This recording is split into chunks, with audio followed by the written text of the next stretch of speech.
आज के एपिसोड पर डिस्कशन करने से पहले I would like to request you to subscribe our YouTube channel and follow us on Facebook and Twitter as well. इसके अलावा अगर आप हमें सपोर्ट करना चाहते हैं तो that you can do through a Patreon also. Facebook, Twitter और पेट्रियन के जो लिंक्स हैं वो इस वीडियो की डिस्क्रिप्शन में आपको मिल जाएंगी। इसके अलावा इस चैनल के अबाउट सेक्शन में भी आपको इन तीनों वेबसाइट्स की लिंक्स मिल जाएंगी। डोनाल्ड ट्रंप के अमेरिकन प्रेसिडेंट बनने से पहले ओबामा अमेरिका के सदर थे और जब ओबामा सदर थे तो उनके वाइस प्रेसिडेंट हुआ करते थे जो बाइडेन साहब। ईरान के साथ न्यूक्लियर डील कराने में जो बाइडेन का अहम रोल रहा। हालांकि अमेरिका के जो मिडल ईस्ट के अंदर अरब इत्तेहादी हैं वो और ख़ास तौर पर इसराइल जो है वो इस डेवलपमेंट के हक में नहीं थे। इसराइल तो बल्कि शदीद मुखालिफ था इस डील का और इजरायली समझते थे कि इस डील से ईरान के लिए न्यूक्लियर बम बनाना मज़ीद आसान हो जाएगा, ऊपर से फाइनेंशियली ईरान स्ट्रॉन्ग अलग से हो जाएगा, that will help them. Trump ने जनाब आते ही इस डील को ख़त्म कर दिया था, लेकिन बाइडेन अपने इलेक्शन कैंपेन से कहता आ रहा है कि न्यूक्लियर डील जो है वो हम रिवाइव करेंगे ईरान के साथ। इसीलिए इसराइल के अंदर बाइडेन को ज़्यादा पसंद नहीं किया जाता। ट्रंप वहाँ के इंतहा पसंद जो यहूदी हैं इनका हीरो है, बिल्कुल वैसे ही जैसे इंडिया के अंदर हिंदुत्व के गुंडे ट्रंप को हीरो मानते हैं अपना। अब ये जो नफ्ताली बेनेट है इसराइल का पीएम, फॉर्मर पीएम, अभी तो उसकी गवर्नमेंट धपड़धूस हो गई है ना, पहले ये पीएम हुआ करता था। तो नफ्ताली बेनेट जो है ये 2018 में डिफेंस मिनिस्टर हुआ करता था इसराइल का। तो इसने वहाँ पर ईरान से निपटने के लिए एक नई डॉक्ट्राइन इंट्रोड्यूस करी। अब वो नई डॉक्ट्राइन क्या है इस पर बात करने से पहले I would like you to look at this picture. ये एक अजब सी क्रिएशन समुद्र में पाई जाती है। आप में से बहुत सारे लोगों ने इसको देखा भी होगा और उसका नाम भी सुना होगा। इसको ऑक्टोपस कहते हैं। ऑक्टोपस इसको इसीलिए कहते हैं क्योंकि इसकी 8 टांगें होती हैं, तो 8 यानी ऑक्टा को 8 कहते हैं, तो इस हिसाब से इसका नाम ऑक्टोपस है। मैं वैसे सोच रहा था कि इसका हिंदी में या बंगला में या उर्दू में, ये जो हमारी रीजनल लैंग्वेजेस हैं इसमें भी इसका नाम अजब सी बात है कि ऑक्टोपस ही है। कोई प्रॉपर नाम मैंने बहुत ढूंढा लेकिन मुझे मिल नहीं रहा। अगर आप में से कोई जानता हो कि इस ऑक्टोपस को अपनी ज़बानों में क्या कहते हैं तो ज़रूर आप कमेंट सेक्शन में नीचे बताइएगा। ऑक्टोपस की मैं बात इसलिए कर रहा हूँ क्योंकि ईरान को धपड़धूस करने के लिए जो डॉक्ट्राइन इसराइल ने लॉन्च की है रिसेंट ईयर्स में, नफ्ताली बेनेट जिसको लेकर आ गया था और इसराइल इस पर शायद अब भी अमल कर रहा है, इसको कहते हैं ऑक्टोपस डॉक्ट्राइन। उसका नाम ये है ऑक्टोपस डॉक्ट्राइन। नफ्ताली बेनेट कहता है कि जी हमास और हिजबुल्लाह और इस्लामिक जिहाद समेत जितनी भी बड़ी एंटी इसराइल तंजीमें हैं ना, ये सारी ईरान बैक्ड है। ईरान है इनके पीछे, सबसे बड़ी फोर्स ईरान है इनके साथ। ईरान इनको फंड्स भी देता है, इनको टेक्नोलॉजी भी देता है और कहता है कि जाओ जाके इसराइल को धपड़धूस करो। ये निजस रियासत है, पलीत हैं सारे। ईरानी लीडर्स बल्कि कई बार ओपनली दुनिया के सामने कह चुके हैं कि ये एक धब्बा लगा हुआ है दुनिया के नक्शे पे इसराइल की शक्ल में और इस धब्बे को हमने धोना है, दुनिया को साफ करेंगे। उसने कहा कि ये मैप जो है ना इसमें एक धब्बा है और वो धब्बा इसराइल की रियासत है। ईरानी बहुत ज़्यादा नापसंद करते हैं इनको। वो कहते हैं ये जो है ना दुनिया के लिए थ्रेट है बहुत बड़ा। तो नफ्ताली बेनेट कहता है कि ये जो तमाम ग्रुप्स हैं जो कि ईरान के हिमायती याफ्ता हैं और हमसे लड़ रहे होते हैं, ये जो है ना ऑक्टोपस की टांगों की तरह है। हमें ऑक्टोपस की टांगों से नहीं लड़ना चाहिए, हमें उसके सर पे वार करना चाहिए। जो सारे टांगों को कंट्रोल करता है ना उस पे करना चाहिए, एंड दैट इज़ ईरान। तो इस हवाले से इस डॉक्ट्राइन का नाम उन्होंने ऑक्टोपस डॉक्ट्राइन रखा था। वैसे बहुत से लोग नफ्ताली बेनेट की वाह करते हैं कि इसने क्या बुद्धिमान थ्योरी पटारी से निकाली है कि यार क्या ऑक्टोपस डॉक्ट्राइन, कमाल हो गया। लेकिन लेट मी रिमाइंड यू कि ये जो ऑक्टोपस डॉक्ट्राइन है ना, यहाँ पर भी नफ्ताली बेनेट 2 नंबरी करके गया है। वो इस डॉक्ट्राइन का खालिक नहीं है। असल में ये जो डॉक्ट्राइन है ये इसराइल के फॉर्मर नेशनल सिक्योरिटी एडवाइज़र हैं मेजर जनरल उजी दियान, उसने इंट्रोड्यूस कराई थी। इससे 2018 से कई साल पहले उजी दियान ने ये जो एक थ्योरी है ना वो इंट्रोड्यूस कराई थी कि ऑक्टोपस के हेड को हमें हिट करना चाहिए।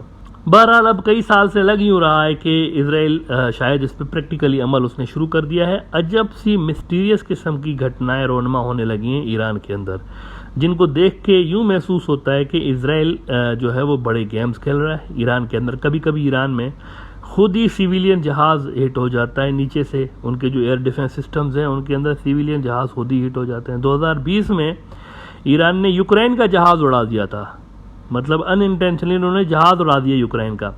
लेकिन इसके पीछे हरकत इसराइल की मानी जाती है।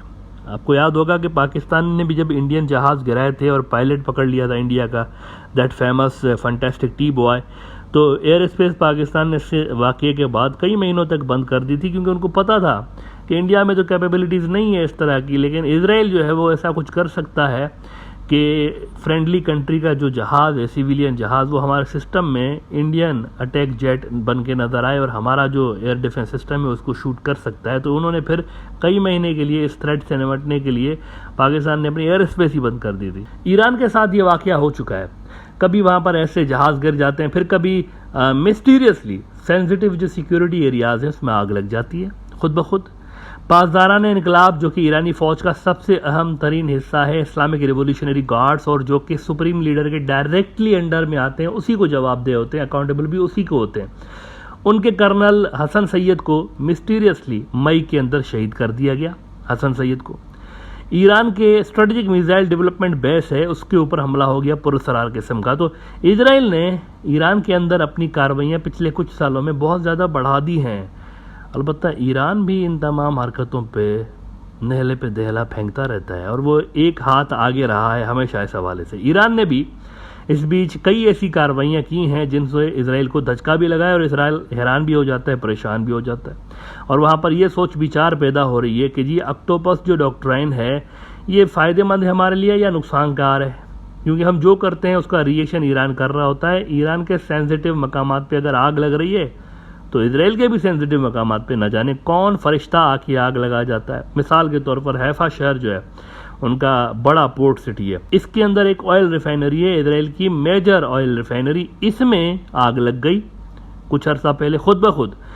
अगर Israel mysteriously Islamic revolutionary guards और दीगर ईरानी फोर्सेस के टॉप लोगों को टारगेट करता है तो वहाँ से ईरान भी इजरायली टॉप ऑफिसर्स को हिट कर रहा होता है। मिसाल के तौर पर इराक के शहर इरबिल में इजरायली खुफिया इदारे मूसाद के टॉप ऑफिशियल को ईरान की कामिकाजी ड्रोन्स ने धपड़दूस कर दिया था। मूसाद का टॉप का बंदा था, उसको धपड़दूस कर दिया उनके कामिकाजी ड्रोन्स ने।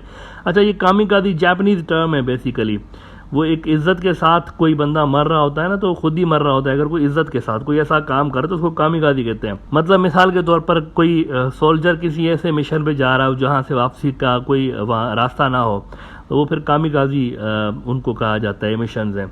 ये जो ड्रोन है इसको कामिकाजी ड्रोन इसलिए कहा जाता है क्योंकि ये टारगेट के ऊपर गिर के खुद भी धमाके से फट जाता है। तो इस कामिकाजी ड्रोन्स के जरिए मूसाद के टॉप ऑफिशियल को ईरान ने हिट किया था। इजरायली अगर साइबर अटैक करते हैं तो ईरानी भी साइबर अटैक कर देते हैं। मिसाल के तौर पर कुछ अर्सा पहले क्या होता है, एक रोज़ अचानक से इजराइल भर के शहरों में अचानक से डेंजर सायरन बजना शुरू हो जाते हैं, जो कि तब बजते हैं जब कोई मिसाइल या रॉकेट आ रहा होता है। लगभग पूरे इजराइल में सायरन एक साथ बजना शुरू हो गए थे। अफरा तफरी मुल्क भर में फैल गई, केओस फैल गया, पूरे मुल्क में डिस्टर्बेंस हो गई। लोग जो है वो सड़कों पे इधर उधर भागते नजर आए शेल्टर ढूंढने के लिए, बनकर ढूंढने के लिए। अच्छा, वहाँ पर नॉर्मल प्रैक्टिस है ये, जब जब इजराइल के एयर स्पेस में कोई चीज़ घुस के आती है तो जिस भी शहर के करीब वो पहुँचती है तो वहाँ पर सेंसर बजना शुरू हो जाते हैं। ये लोगों को वार्निंग होती है, वार्निंग सिस्टम है शहरों के अंदर कि कोई चीज़ आ रही है हमारी तरफ, आप सब लोग अंडरग्राउंड छुप जाएं। ये असल में इसीलिए सायरन बज रहे होते हैं। हर शहर में उनकी ये सिक्योरिटी का बेसिक प्रोटोकॉल है और वहाँ पर जगह जगह आपको हर शहर के नीचे अंडरग्राउंड बेसमेंट्स तो होते ही होते हैं, लेकिन इसके अलावा बाज़ारों में भी और जो रश वाली जगह हैं उसमें भी कोई ना कोई जगह ऐसी सरकार छोड़ रही होती है जिसके अंदर लोग छुप सकें। तो वहाँ पर भी ये बने हुए होते हैं, शहर के बीचों बीच भी आपको मिलेंगे कि कभी भी अगर शहरों के अंदर भी बाज़ार में भी स्ट्राइक हो रही है तो लोग वहाँ पर अंडरग्राउंड चले जाएँ। तो पता नहीं क्या होता है कि एक साथ इजराइल भर के शहरों में सायरन बजने लगते हैं। अच्छा, सारे लोग अंडरग्राउंड चले गए लेकिन कुछ हुआ ही नहीं। बाद में पता चला कुछ हुआ ही नहीं, सिस्टम के अंदर गड़बड़ थी। ये सारी पैनिक जो फैली है, कारोबार बंद हो गए, सब कुछ बंद होगा, ये अचानक से पैनिक इसलिए फैली क्योंकि ईरान के साइबर वॉरियर्स हैं मोजेस स्टाफ, ये उनकी एक साइबर फोर्स है, उन्होंने हमला किया था असल में सिस्टम के ऊपर। और इस हमले से 2 रोज़ पहले मोजेस स्टाफ ने अपने ट्विटर पे लिखा था, बड़ी मीनिंगफुल उन्होंने एक लाइन लिखी थी कि another surprise to Israel is coming, ये ईरानियों ने लिखा था। और उसके 2-3 दिन के बाद ये हो गया। और इस साइबर हमले के बाद जब लोग इधर उधर भाग रहे थे ना तो उन्होंने भागने वाले लोगों की वीडियो लगा के और ऊपर से ये ट्वीट लगा दी। ये देखिए आप, ये ट्वीट उन्होंने शेयर कर दी कि सरप्राइज़, उन्होंने एक लफ्ज़ लिखा ऊपर सरप्राइज़ और फिर ये नीचे कि ये देखें ये वाला सरप्राइज़ था जिसकी हम बात कर रहे थे। तो ये सरप्राइज़ का लफ्ज़ जो है ना, एक तो पता नहीं क्यों ये इंडिया के लिए और इजराइल के लिए इतना बड़ा मनहूस लफ्ज़ साबित हुआ है। मनहूस पनौती किस्म का वर्ड है। आप देखें पाकिस्तान ने भी फंटास्टिक टी वाला जो इंडियन पायलट था, उसको पकड़ने से एक दिन पहले कहा था पाकिस्तान की फौज के स्पोक्स पर्सन ने, we will surprise you, wait for our surprise. ईरानी भी पहले सरप्राइज बोल रहे होते हैं और फिर वाकई में सरप्राइज दे भी देते हैं। ये सरप्राइज वर्ड जो है ना, इसका कोई सिनोनिम या कोई इसका दूसरा वर्ड इजाद करना पड़ेगा डिक्शनरी के अंदर।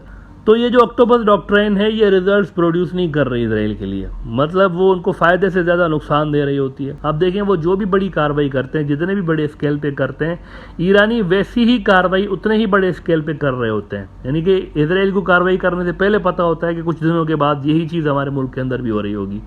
तो ये जो है ना नुकसान बढ़ा रही है इसराइल का। मेरे ख्याल से ऑक्टोपस डॉक्ट्राइन जो है ना वो कुछ फेल हो गई है। अब कोई मंकी डॉक्ट्राइन या फिर कोई चंपू डॉक्ट्राइन या फिर कोई एलिफेंट डॉक्ट्राइन, कुछ इस तरह की डॉक्ट्राइन नहीं ढूंढनी पड़ेगी। बाकी इसका तो कोई काम नहीं बना, ये तो कोई फ़ायदा ही नहीं दे रही है, उल्टा नुकसान दे रही है, लॉसेस बढ़ा रही है इसराइल के लिए।